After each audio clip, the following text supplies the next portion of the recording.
Hello again, ladies and gentlemen. Welcome to the Vibrational Actor.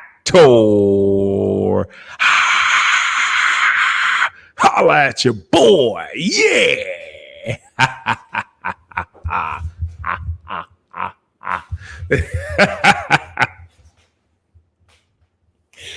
Oh, man. I tell you, happiness is a bit of a bug. Let me tell you.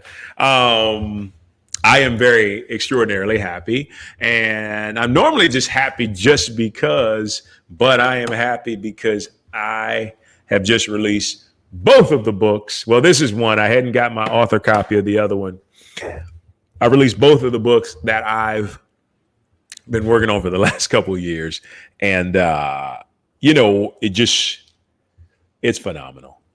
I tell you, I hope one day that you write a book, and you write a book that's near and dear to your heart, and you write a book that helps you to grow. Okay. And so what's interesting is the writing of the book, like I wrote it in a state of just heightened consciousness, and I remember some things, and then, I kind of figure out some things through editing, but I didn't really remember. It wasn't until I read it. I got this copy. I got the author copies, and I read it. And I read it through, and I'm just like, what?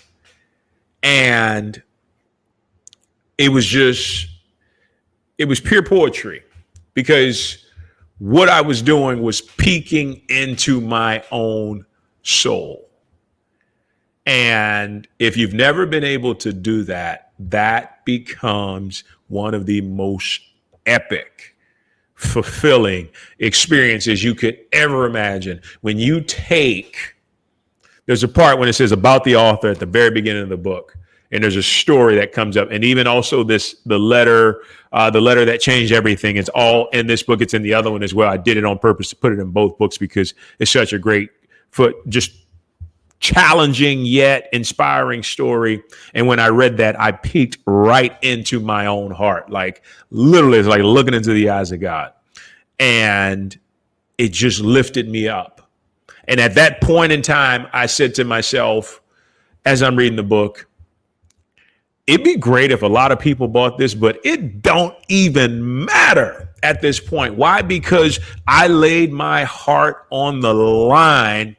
And I've always done that with everything that I've come in to contact with or took part in, whether it's doing some kind of role. This last role I did, I just put it all out there, man. And that's what you got to do, right? When it comes to creativity, when it comes to doing anything in life, if you can't give 100%, like you get shortchanged when you see the end result of that thing that you're participating in.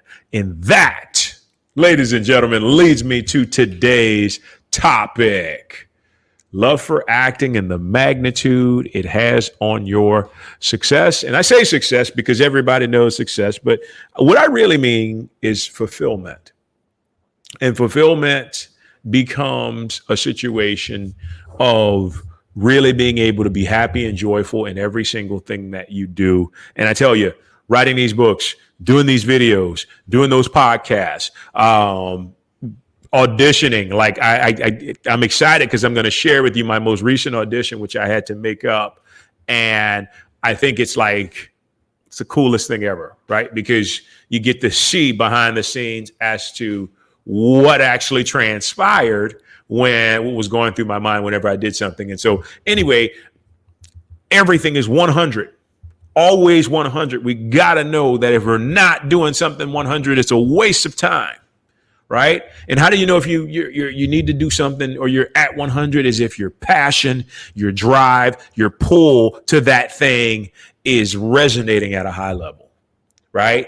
And that stems from love for that thing. If we don't have love, it ain't working, right? It ain't gonna prosper in a way that you feel like it should, right? So you always have to check yourself. I've checked myself so many times in starting a career that spans, pretty much almost 13 years. I've always had to check myself, right? Because I was asked, do I really love this? Or would I rather be doing something else with my time, right? And there's been a multitude of times I said, you know what? I love it, but I need a break. and I stepped away from it. Right. But guess what happens? It's like that high school sweetheart where, you know, you knew she was the one or he was the one, right? Yet and still, you still went off, you got married, you got divorced, you went and tried some other things, you had some good times, you had some up and downs, and then all of a sudden what happens? You always come back to that high school sweetheart, right? Because they give you that nobody else can, right? And it's what I like to call soul tickling, right? That's what acting does for me. And so I always find myself coming back to it. And I'm so happy to always come back to it because that shows me that it is a big part of who I am and who I came to be here on this planet. And this other stuff is just an aspect of it, right? So that basically, we don't have bullet points today. I just kind of wanted to take the time to really explain what it comes down to, like how important your love for acting is and why it's conducive to your success. One example is, you know, if you're fortunate enough, or not even fortunate, just kind of how the chips fell. Like I got into it and literally had like a lot of success right off the bat, right? And understand, success for me is different than success with everybody else. But, you know, traditional success, I had that, you know. Artist success, I had that right off the bat, a very, very fast paced manner, right? And that couldn't have been there if one, I didn't have the interest first. And then after I did it, I felt it was like love at first sight, right? If you look at the description and you look at what I put down, I said, people get into acting because they're interested. People stay into acting because they love it, right? And it was that love that kept me coming back. And once that energy was established and sustained, not in an attachful way, it opened up opportunity after opportunity after opportunity after opportunity until I went and moving on to LA, right? Because it started in Louisiana. And then LA was awesome because LA wasn't really about too much commercial success in the sense that, you know, there were a few things here that I did that really kind of allowed me to get, you know, when I say commercial success, I mean like a little bit of fame, right? So you get some commercials, some online stuff that does really well and people see it and stuff like that. So you get a little bit of taste of that, but it wasn't really commercial as much as it was artist success. And when I say artist, I mean these films that really like resonate with you, right? There, for me, Los Angeles being the hub was all about expansion and soul work, right? I tell this story a lot, but I think it's important to know because I was right in the midst of being in a space where this big movie came along and it would have created so much notoriety, right? But I just didn't resonate with the character by any stretch. Like when I tell you it wrenched my stomach when I think about even like remotely playing anything like this. And everybody says, oh no, you got to take what you got to get and you got to do your own part. Tell you a story if you don't know it already. And I'm going to use some some extreme language, but I'm just repeating what Denzel said. Okay. So this story is about Denzel. I just gave it away. Denzel Washington, 1986, had, I think, just came off of one of his biggest films. And I think this was before Glory. Anyway, he was just one of the most highly touted up and coming actors. And so these guys, you know, these Jewish guys literally had a meeting with him. And it's so funny because he won't say the name, the title. It shows you what kind of guy he is. Like, he won't give you the title, but he called it a certain title. And so anyway, he says, I'm sitting with these guys and they give me this script, this idea for a script. They said, we'll pay you $600,000. He says $600,000 in 1986 was like, what, $10, $15 million nowadays. So you can imagine how much money that was, especially for a young guy, right? And so literally, he said, he's sitting down. He said, here's what I'm going to call the script. I'm gonna call it The Nigga They Couldn't Kill, right? And he basically said the gist of the film was him being crucified, being, dragged through the mud, looking like a slave, all these things. He said these guys were like just so giddy and excited as they were telling him about it. And he said, no way in the world he would have done that. He was so thankful. He said, because a few months before he talked to Sidney Poitier, and Sidney Poitier told him that the very first prominent role that you do that really gets to be like out there and makes you famous is going to be the role that people remember you for. And that spoke to me. Right. And he said, like, I just couldn't bring myself to do it because it wasn't me. And so he turned down $600,000, right? Which at the time, most people were like, what? $600,000? You crazy? But he turned it down. And literally, I think a few months later, he wound up booking a film that paid him even more. And that might have been Glory, if I'm not mistaken. But, it actually worked out for him because he stuck to his guns. So for me, it was kind of like the same scenario in the sense that this movie was paying a lot. It's one of the biggest films. It was one of the biggest films out there when it came out, right? Literally one of the most highest grossed ranking films out there. If you really want to know, email me and I'll tell you what it is. But the role that they wanted me to play, I just couldn't bring myself to do it. And I said, you know what? Pass, right? And so I see the movie and I see the exact role I'm supposed to play. And I tell everybody the story and they start laughing. And I mean, you look at it and it was bad. Like the actor that actually had to play this, I was embarrassed for him because I'm like, why would he even put himself through this? But you know what? Different folks, different strokes, right?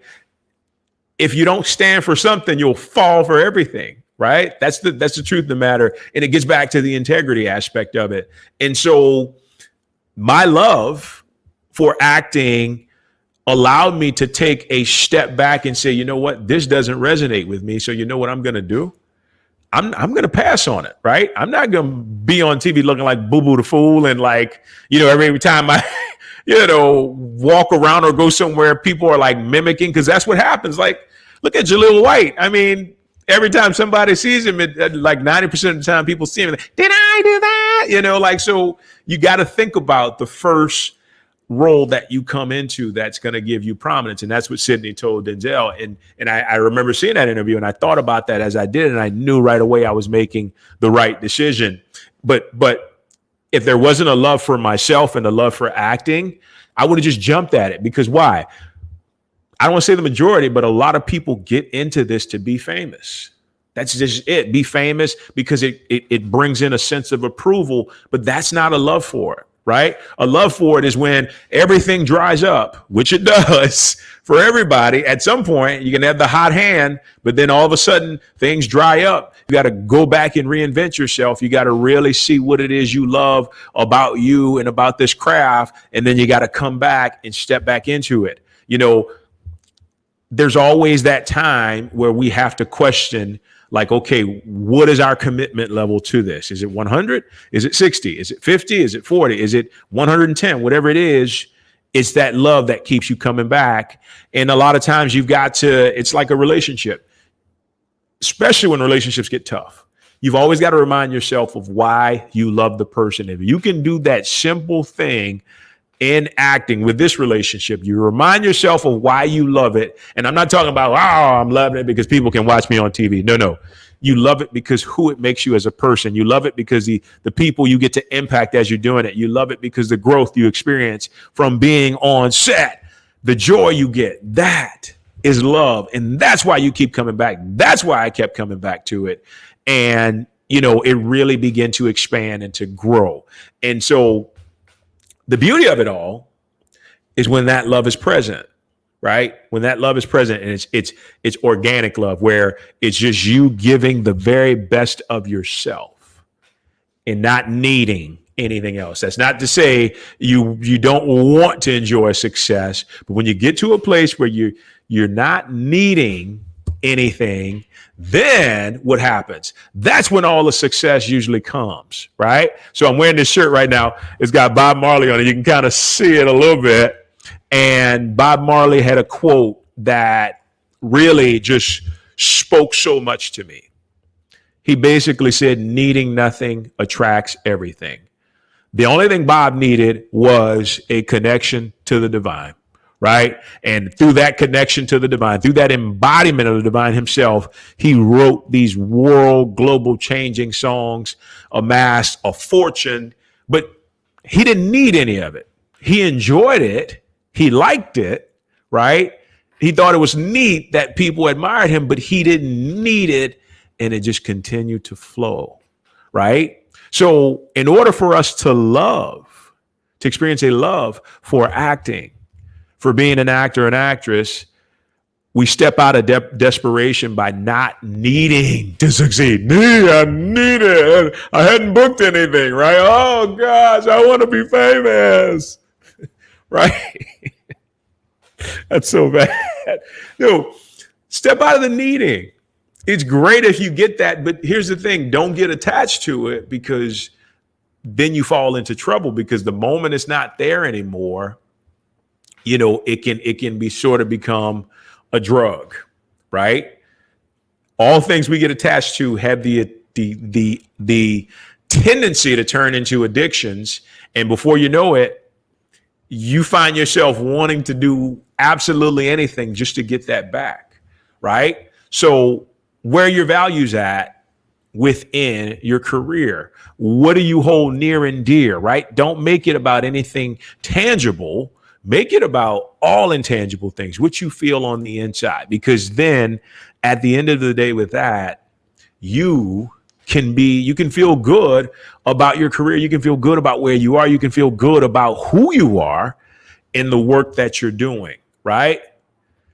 Always get to that point where you don't need anything from anybody, because the divine gives it to you on the inside of yourself. You already have it. That which you're seeking is seeking you. But guess what? You've already found it, because it's in here, right? Get happy now. Experience the joy and excitement now of knowing, guess what? Yeah, I can not book anything for the rest of the year, but I can still be happy because I'm happy within. And guess what happens? That happiness within creates the vibration and the avenue for something to equal that, which is you booking something. And it happens just like that, right? But we've got to establish it within ourselves. And how do we do that? We do that through a space of pure love for our craft. Okay? And so to get to the real point of everything is that, you know, you see that word right there. I say magnitude. And the reason I love using magnitude, because it means of an earth quaking, an earth shaking sort of capacity, right? Love does that, right? Love does that. I'm going to be completely and utterly honest with you. There have been times where I've experienced things that they didn't make me feel good. I didn't make myself feel good at the time, right? I can remember walking off the set of I Love You, Philip Morris. I just walked off because I was sick of it. I was just sick of it, right? And it was one of those things where it's like you start to tell yourself, if this is going to happen this way, then I don't want to be a part of this, right? But then you walk away from it and you take some time and you begin to think, you know, but I really love this. And this was just one time. And this is just not something that has to happen every time. So, you know, that love allowed me to step back in even after my lowest point, right? And I say that because you'll go through some lows, right? You'll go through some times where it's like you question yourself. Why? Because that's part of being a human being, right? If you're not questioning yourself, guess what? You're not human. You're a robot, right? You're an android. So you got to question yourself to really see what it is you want. And you always check in. I said this earlier this year on the podcast. We've got to always evaluate where we are and what it is that we're doing as it relates to our career. Because if not, we're wasting our time and we're wasting our energy that could be put towards something else. Like, always be sure that the passion is brimming and it's there. And look, even if it's not there, take some time away, go to something else and see if it comes back up. Because a lot of times that's what happens, right? You know, I've seen so many actors. I've even coached a couple people who say, I'm done with this. I'm over it. I'm going to get a regular job. And literally a week into the regular job, I miss it so much.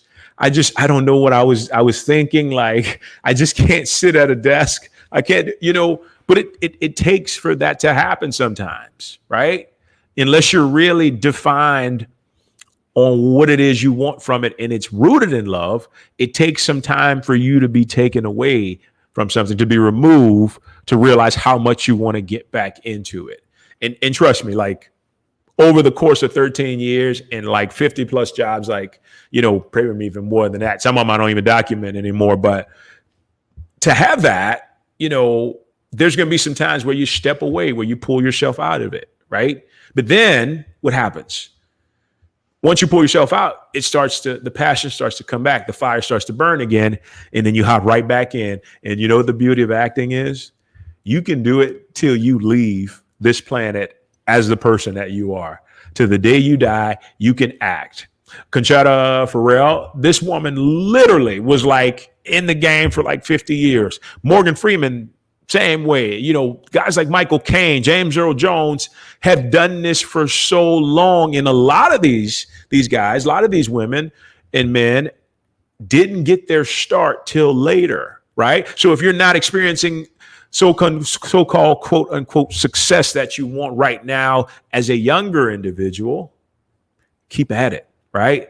You could get your big break at like 50 or 55 or even 60, right? As long as you take care of your body, you can act for 30 years from the time you're 60, right? Don't even think about age as it relates to it, because acting is recreating life, and there's always a need for every type of individual. That's what I love so much about it. I could take a 10-year hiatus and come back at 49 and still be able to act in some capacity. That's why it's always been there, because I know, okay, like, I can do this for the rest of my life. I can't be a fitness professional for the rest. Well, I can, but I don't know if I really want to, right? And there's certain things I can't do for the rest of my life, but this, I can roll out of bed at 89 years old and take a car to set and get on there and start reciting lines. And it becomes the most fulfilling, thrilling aspect of everything. Why? Because I love it, right? And when you find that love, and I'm talking about that true love, your need, concerns, and worries for anything else, the bottom drops out of it. The bottom drops out of everything, everything, every single thing tangible, physical outside of yourself no longer becomes important. It gets back to what we said. What did Bob say? Needing nothing, attracting everything. You enjoy when stuff happens and you get accolades and people tell you great job and all that other stuff, but you don't need that, right? The fact that you're there in that environment doing what you love, that is enough, right? Because that comes from within. And that is where the magic happens. That is where success begins to pick up and fulfillment begins to pick up. And you find you have a career that's just sustaining over a time period. I got like 3,700 Facebook friends. And a lot of those friends are friends that I knew when I first started acting. And some of them when I got into stunts, and when I did like transportation, I did so many different things, but people have moved on, right? They don't feel that love for it anymore. So it's like, I'm done with it. Right. And they go on to something else. But for me, it was never about that. It was, okay, if I need to pivot, I'll pivot, right? If I need to go this way, if I need to take a step back, if I need to jump into this or jump into that, and it just keeps coming back. Just keeps coming back, right? Because it's the love is present. Always ensure that the love is present, right? If the love is present, I promise you, you will be a success at some point. And all you got to do is be patient and continue to enjoy the ride and just be happy within yourself, right? Because if you're happy within yourself, Everything else takes care of itself. And that wraps up today's message, suckers. No. Guys, if you have any questions, any feedback about anything, somebody asked me today, how do I become a Hollywood actor? I'm like, okay, well, geez. I'm like, there's no really one way to answer that question. So let me think about it. I'll get back to you. But all things aside, if you have any questions about anything that you want to share, you want to correspond with, write to us or me at SeanG04@gmail.com. I'll get back to it as soon as I can. If you hadn't gotten it yet, guys, pick up this book. Kindle, $3.99. Paperback, $8.99. It'll be the best $3.99, $8.99 you've ever spent. And also there is a link to the Become a Powerhouse in Auditioning book as well for Kindle and paperback. Literally, you can have all these books for under $30, I think, if I did that math correctly. All those books, both those books for $30. Actually less than, right? That's almost $20 you can have both of those books for, and it will absolutely change your life. Not just making you a greater actor, not just making you a greater performer, but making you an even better person than you are right now. And I guarantee it. And I just feel that. I feel that toward it. So thank you for your purchase of those books. Any questions, once again, write to us. We'll take care of you. We'll get to it as soon as we can. Other than that, guys, have a wonderful day. It's been real. Signing off. I am Sean Roberto Grant, as my mommy used to call me. I will talk to you soon, guys. Have a wonderful day. Take care. Bye-bye.